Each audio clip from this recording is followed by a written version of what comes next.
Hello and welcome to this special edition of Issues and Insights. We're conducting this interview today via Google Meet, virtually, practicing our pandemic plans, safety plans. Today we are joined by Tommy Crane, who is with the Radcliffe Fire Department, and Tommy holds a number of positions, does a number of things with the fire department. So first, Tommy, for those viewers at home, tell us a little bit about what your role is for the Radcliffe Fire Department. My title is Deputy Fire Marshal, and here at Radcliffe, all of us are firefighters. We all have to be able to, hop on a fire truck and respond. But one of the main things that I do is fire prevention, fire protection, things like that. So that's what that's my main job is. When we're not in lockdown, I would usually be inspecting businesses, churches, schools, things like that to make sure that everybody's safe. But also, part of the thing is if, we want to make sure that everybody understands, about fire safety. So we try to get out and educate. And usually we'd be there at the studios with you, at Issues and Insights and things like that. So that's what we try to do, in our time. Just the biggest thing is try to educate people and, help them understand the fire safety is year long. And it doesn't matter, what's going on. What does lockdown look like right now for the Radcliffe Fire Department? We come in and we make sure that we're ready, but we are pretty much just doing emergency only type interactions with the public for the most part. So we're not getting out and doing inspections. We're not, a lot of things that we would normally do, go out and do burn permits because we want to make sure we look at the pile and everything. So a lot of things where we normally interact with the public, we're kind of holding back on that and just mainly, doing stuff that we can from the office or something's an emergency or, even if we have to do online stuff like we're doing today. With the warm weather, a lot of people are biting at the bit, wanting to get outside and do some yard work, which means they're gathering up some trees and limbs and things like that. And so today you want to talk a little bit to us about fire safety in the home and outside of the home and some of those things that we need to be aware of. Especially we're also still in tornado season. Absolutely, yes. So let's first start with outdoor cleanup and fire safety, Tommy. Okay, the thing we want to remind people is when you're doing that yard work, make sure you're aware of the local ordinances and what the local laws are. In the state overall, EPA has you can't burn garbage, tires, stuff like that. That's off the table for any area you live in, whether you live in the county or whether you live in the incorporated areas like the cities.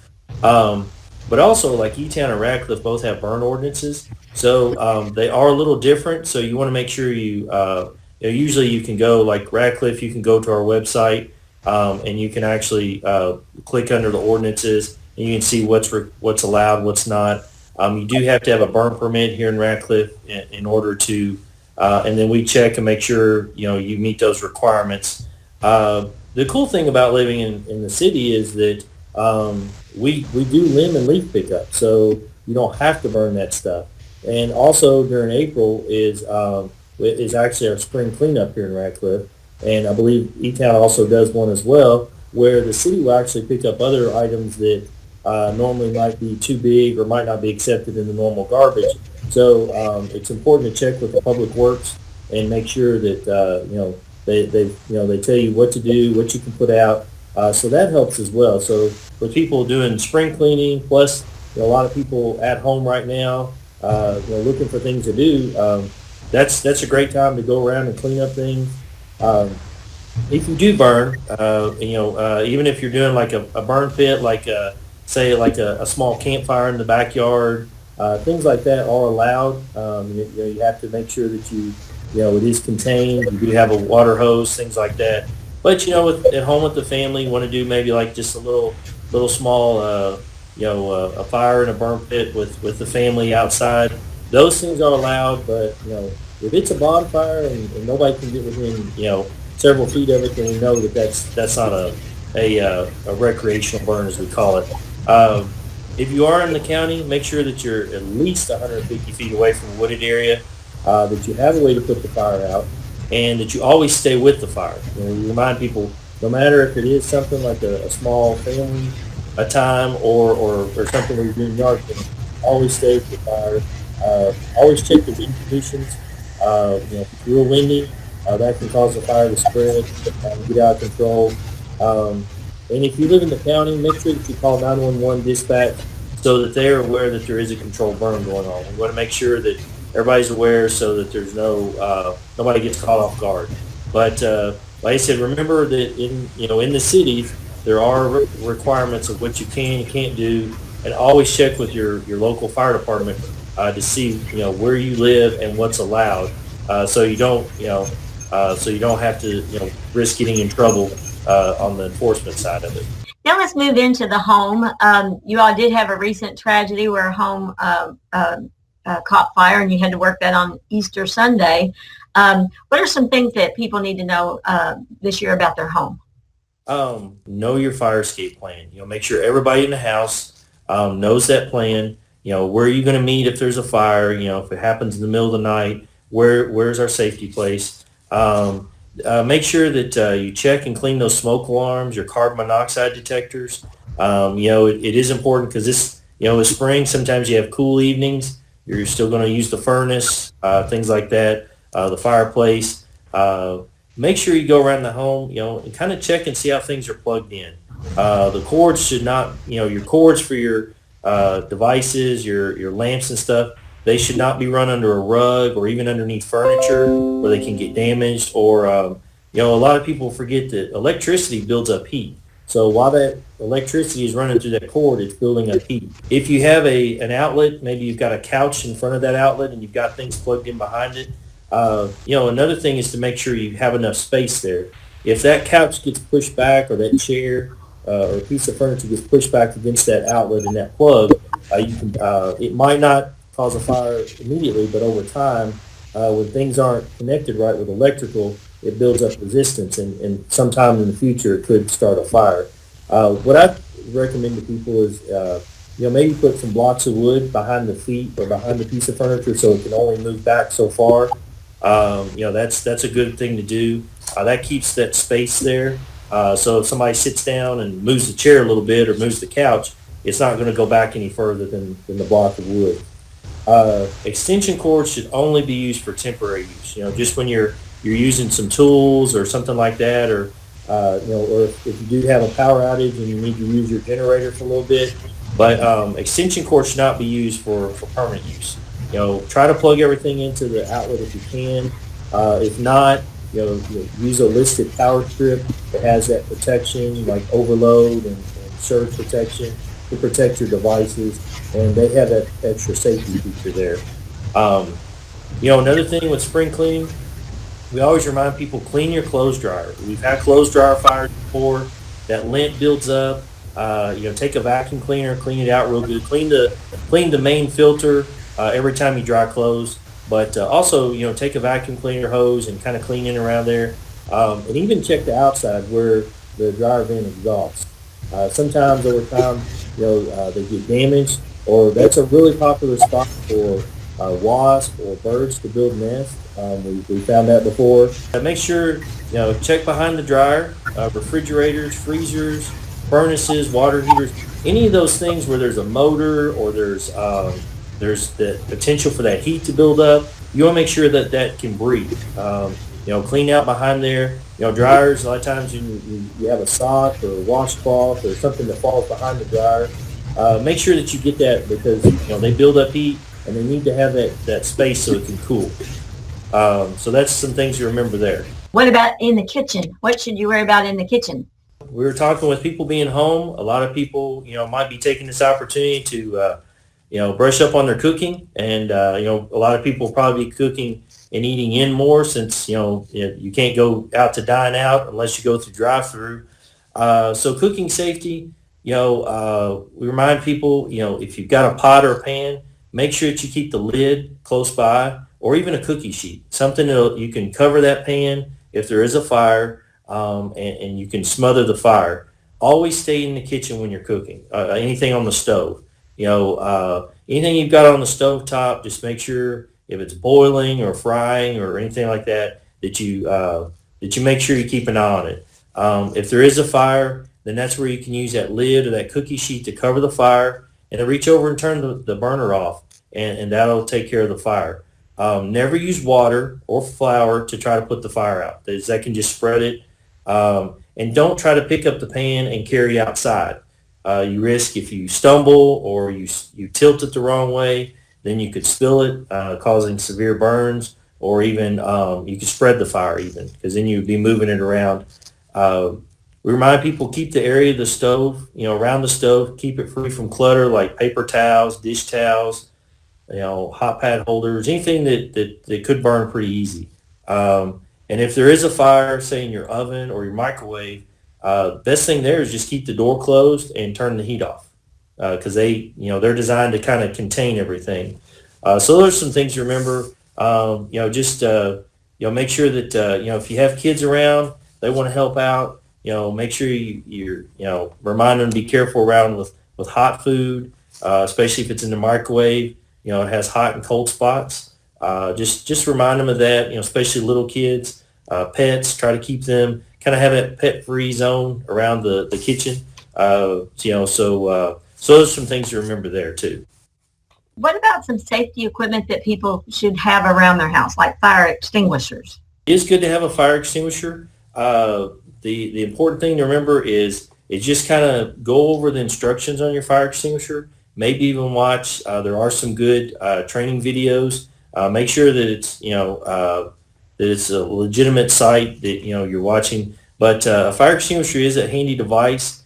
Just remember that you only have what's in that little canister, in that little cylinder. So once it's gone, then that's it. We remind people too, if you're going to use a fire extinguisher, make sure that you have your way out. You don't let the fire block you.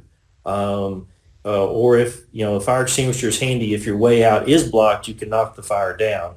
So remind people that, the best prevention, is to try to, do the things that we talk about, trying to keep those, things, watch how you plug things in, make sure that any device that produces heat or has a motor in it, that you keep it clean from dust and from getting a lot of stuff built up around it. With the kitchen safety, and we show, a lot of times we've been to the schools, we've showed them the cooking classes, we've showed them how easy it is. You put that lid on there, and that's the best prevention right there. Is once you do that, you cover that fire, it's gonna deplete the oxygen, and it's gonna go out almost instantly. It's actually better than a fire extinguisher, because fire extinguishers, like I said, they're handy to have, but you only have so much in there, and also if you hit it the wrong way, you could kind of move the fire. But it is it is good to have one around. Like I said, in my house we have one in the hallway closet, and we have one on the other end of the house where the bedrooms are, so that it is there, easy to get to. So with the different types of fires that occur in a kitchen, grease fire and then just product fire, do you do those differently? Basically, what we call an ABC fire extinguisher is going to take care of those pretty quickly. You're usually not cooking enough food on the stove to have a large amount of grease. So, unlike say a kitchen like McDonald's or a place like that where they use grease, in the fryers or oil in the fryers. So you're not going to have as much, to put those out. So a basic ABC fire extinguisher, I recommend one that has what they call a 2A rating. And when you look on the back of the fire extinguisher or on the box, if you go to purchase one, it'll say what that A rating. And the A rating is things like paper, cardboard, stuff like that, and some of your smaller plastics.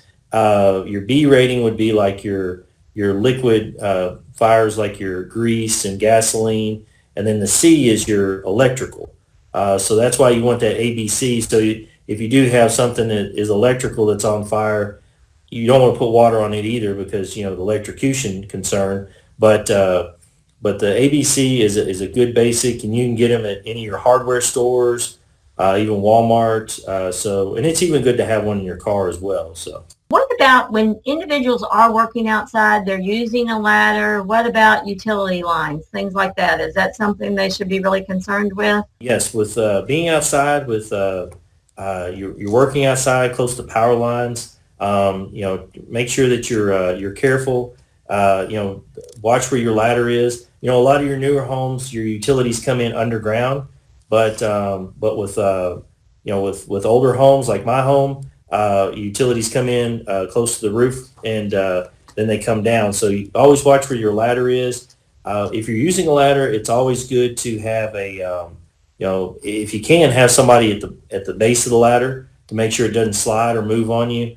At least make sure somebody knows that you're out there working on a ladder. So if you do have a fall, they can kind of, come and help you out if you need to. So that's an important thing too. You probably shouldn't use gasoline to start the fire, right? Correct. The best thing to do is, we were talking about all that lint. The best thing is when you clean that lint out, actually save some of that lint.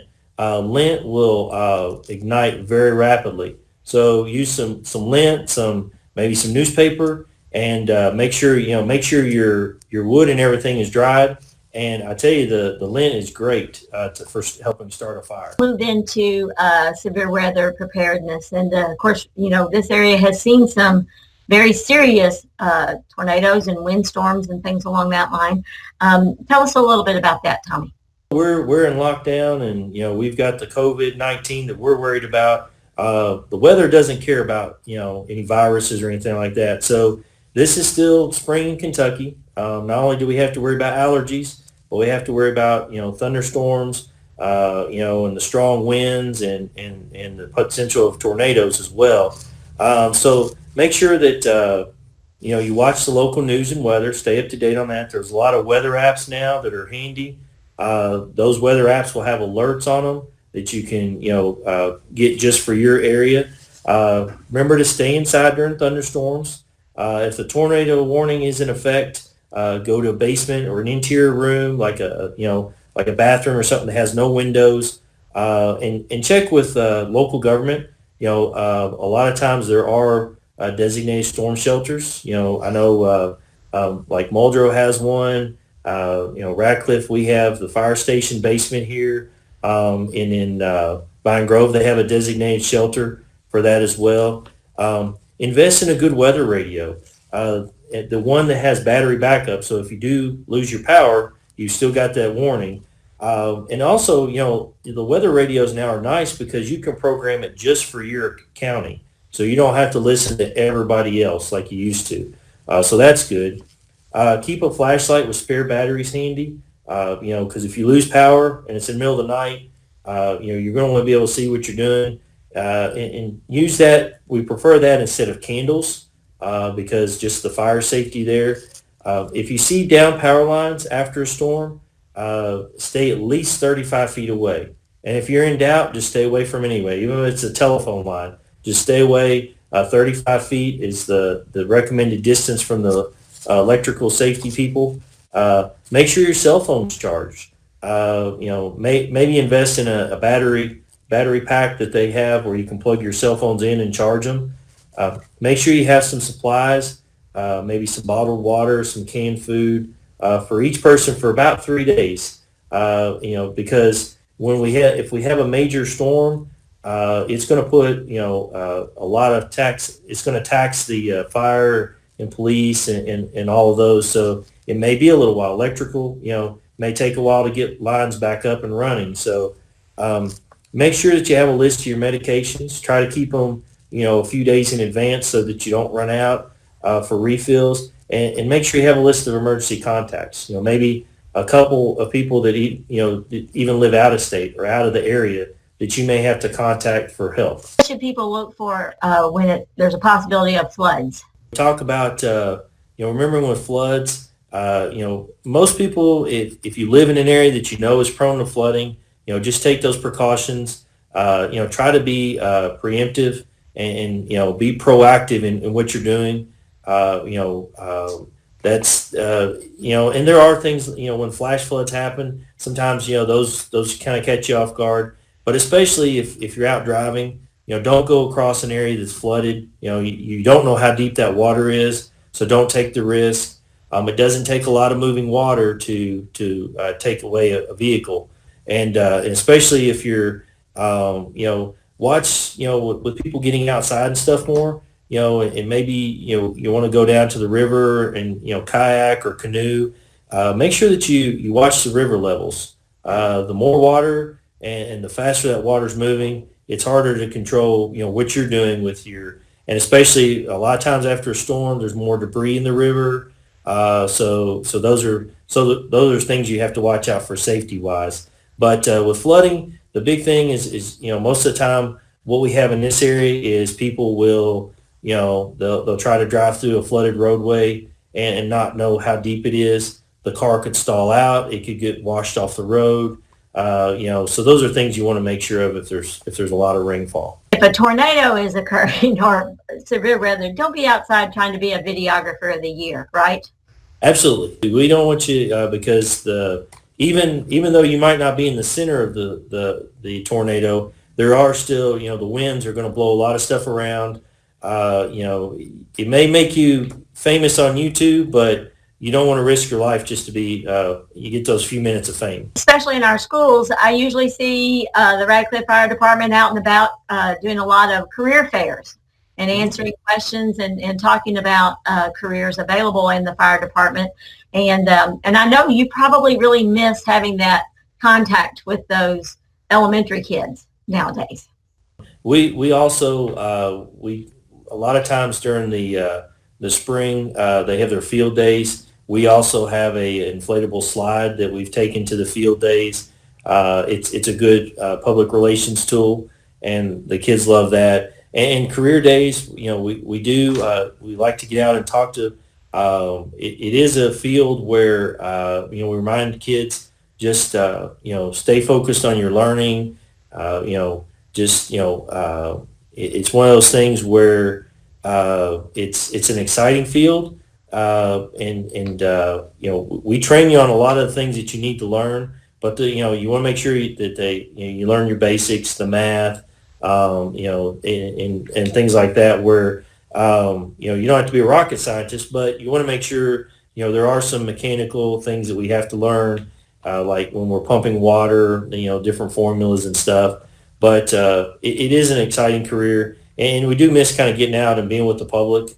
So it is a little odd not a little odd, but a little strange to just kind of be stuck, at the station and not get out and be able to talk to people and to really communicate with the public like we normally would. I'm going to hold up this flyer, this brochure here.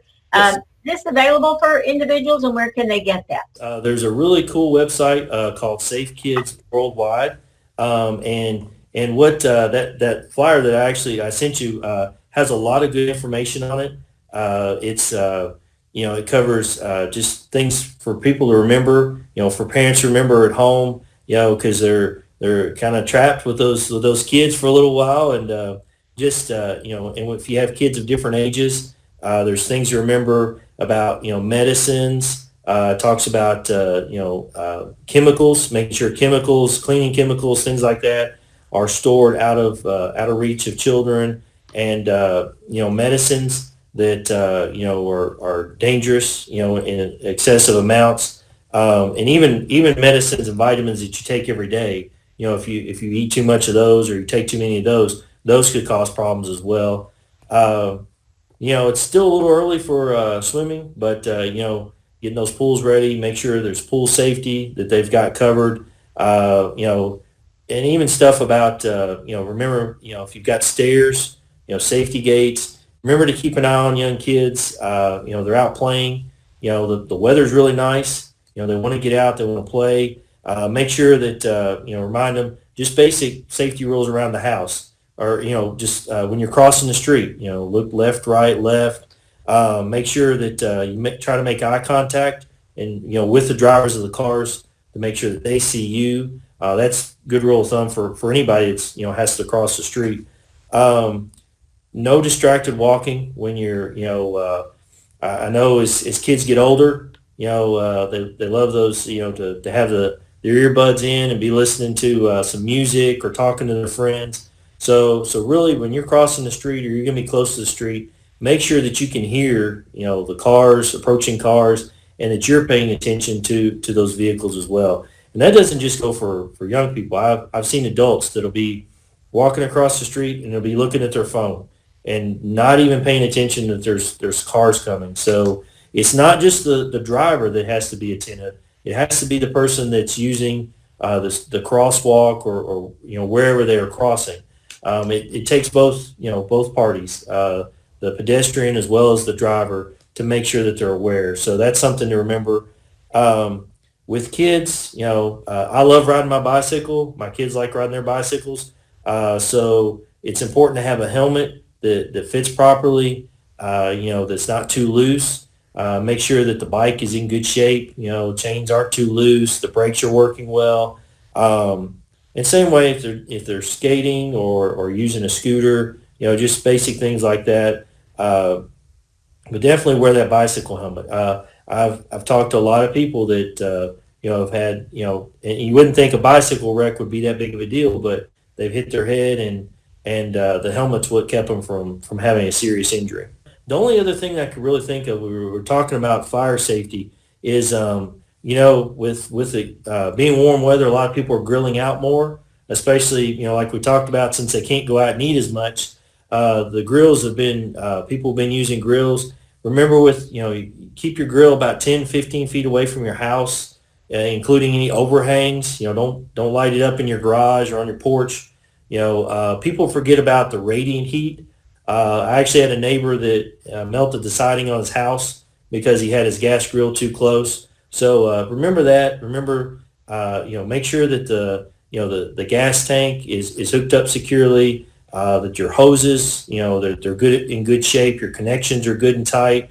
Make sure that if you're using charcoal, make sure that your grill, that you let those coals cool real well before you try to dispose of them, so that you don't potentially start dump them in the trash can and start a trash can fire, which could be too close to your house, or we've actually gone to fires where people have dumped them over in the side of the yard and it started a small brush fire, so that become a problem.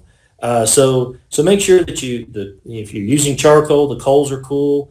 Always make sure your grill's in good shape. Make sure it's not wobbly, rusty, or anything. And just like in the kitchen, make sure that you have a kid-free zone around that grill. Even not just while you're cooking, but even when you're done, because it's going to stay hot for a while. So you want to make sure the kids and pets stay away from it, so there's not that potential of someone getting hurt or burned that way either. Contact information, website, Facebook, phone number. Cliff Fire Department, we do have a Facebook page. So if you've got questions, if you want to send a shout out, we have people that monitor that, so they're going to be able to answer those questions. You can call the station. You can call the station here. It's 270-351-1975. My extension is 104, so it'll come straight to my desk. We'd be happy to help you with any questions you have. You can email me, radcliffe3013@gmail.com. That's radcliffe3013@gmail.com. Shoot me an email with a question. We're always happy to help. We would rather talk to you instead of have to see you in an emergency situation. So safety is our biggest thing. So we want to make sure everybody's safe and just enjoy the weather and everything. Thank you so much, Tommy, for joining me today, and tell everyone at Radcliffe Fire Department, keep up the great work. Thank you very much.